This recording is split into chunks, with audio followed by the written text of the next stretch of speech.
بسم اللہ الرحمن الرحیم۔ بہت عرصہ پہلے ایک گاؤں میں جوندی سے زیادہ دور نہیں تھا ایک مہربان سپاہی ڈھول بھری گلی سے نیچے جا رہا تھا۔ اس کی حرکت سست تھی کیونکہ وہ سارے دن سے چل رہا تھا۔ اسے ایک اچھا گرم کھانا کھانے کے علاوہ اور کچھ پسند نہیں تھا۔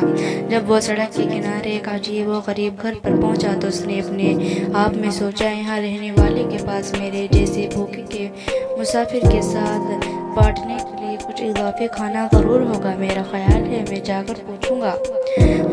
یوں سپاہی گوبھیوں، آلو، پیازوں اور گاجروں سے بھرے باغ سے گزرتے ہوئے لکڑی کے دروازے کی طرف بڑھ گیا۔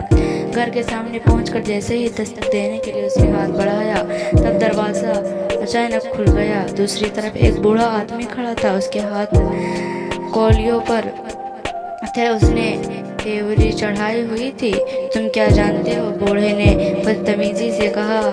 پھر بھی سپاہی اسے دیکھ کر مسکرایا۔ ہیلو، میں ایک گاؤں کا سپاہی ہوں جو یہاں سے زیادہ دور نہیں ہے۔ میں آپ کے پاس یہ پوچھنے آیا ہوں کہ کیا آپ کے پاس کوئی کھانا ہے جو آپ دے سکتے ہیں؟ بوڑھے نے سپاہی کو اوپر نیچے دیکھا اور بہت دو ٹوک جواب دیا، نہیں، اب چلے جاؤ۔ سپاہی اس سے باز نہ آیا۔ اس نے ایک بار پھر مسکرا کر سر ہلایا۔ میں دیکھ رہا ہوں، میں صرف اس لیے پوچھ رہا ہوں کہ میرے پاس اپنے پتھر کے سوپ کے لیے کچھ اور اجزاء ہوں گے، لیکن میرا اندازہ ہے کہ مجھے یہ سادہ ہی کھانا پڑے گا، اگرچہ اتنا ہی مزیدار۔ بوڑھے نے بھویں اچکالی۔ پتھر کا سوپ؟ اس نے پوچھا۔ جی جناب، سپاہی نے جواب دیا، اگر آپ مجھے جانے کی اجازت دیں گے۔ سپاہی راستے کے بیچ میں چلا گیا اور اپنے سامان میں سے ایک لوہے کی دیگچی نکالی۔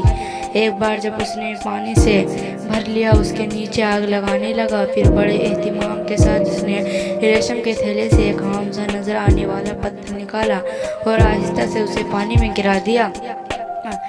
بوڑھا حیرانی سے اپنی کھڑکی سے یہ سب دیکھ رہا تھا۔ پتھر کا سوپ؟ اس نے خود سے پوچھا۔ یقیناً ایسی کوئی چیز نہیں ہے۔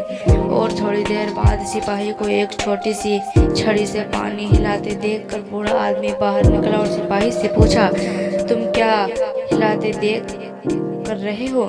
سپاہی نے اپنے برتن سے نکلنے والی بھاپ کی سونگھ لی اور اپنے ہونٹوں کو چاٹتے ہوئے کہا، مجھے پتھر کے سوپ سے زیادہ کوئی چیز پسند نہیں۔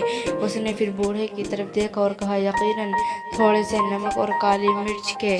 اس نے برتن کی ایک گہری سونگھ لی اور بوڑھے سے کہا، تم جانتے ہو یہ چند گاجروں کے ساتھ بادشاہ کے لیے سوپ ہوگا۔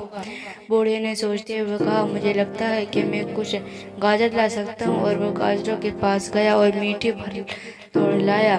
جب اسے گاجریں پیش کی گئی تو سپاہی بہت خوش ہوا۔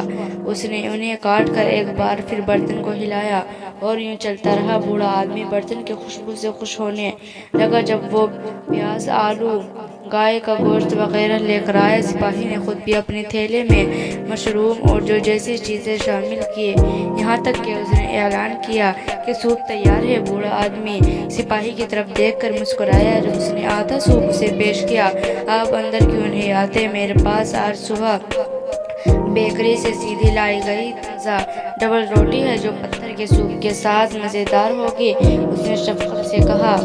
اور اس طرح بوڑھے آدمی اور سپاہی نے مل کر ایک شاندار کھانا کھایا۔ سپاہی نے اپنے تھیلے سے دودھ کا ایک ڈبہ نکالا اور کھانا کھایا۔ سپاہی کے ایسے شیشے سے دودھ کا ایک ڈبہ نکلا، وہ بھی شیر کیا۔ بوڑھے آدمی نے سپاہی سے اتفاق کیا کہ سوپ اس سے بہتر تھا جو اس نے پہلے کبھی چکھا تھا۔